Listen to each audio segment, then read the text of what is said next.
I finish just by saying this. War is an easy thing to talk about. There are not many people of the generation that remember it. The right honourable gentleman served with distinction in the last war. I never killed anyone, but I wore uniform.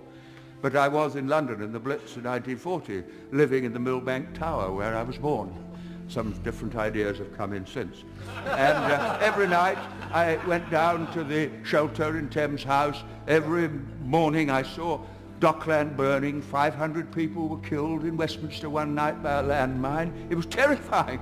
Aren't Arabs terrified? Aren't Iraqis terrified? Don't Arab and Iraqi women weep when their children die? Doesn't bombing strengthen their determination?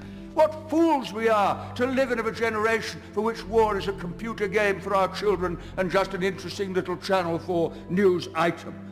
Every member of Parliament tonight who votes for the government motion will be consciously and deliberately accepting the responsibility for the deaths of innocent people if the war begins, as I fear it will. Now, that's for their decision to take. But this is a quite unique debate in my parliamentary experience where we're asked to share responsibility for a decision we won't really be taking with consequences for people who have no part to play in the brutality of the regime which we are dealing with. And I finish with this. On October the 24th, 1945, and the former Prime Minister from Bexley, Old Sidcup, will remember it, the United Nations Charter was passed.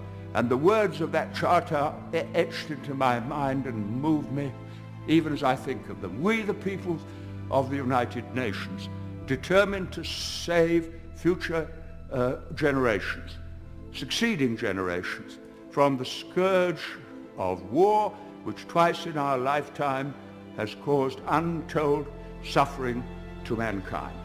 That was the pledge of that generation to this generation, and it would be the greatest betrayal of all if we voted to abandon the Charter and take unilateral action and pretend we were doing it in the name of the international community. And I shall vote against the motion for the reasons that I've given the House.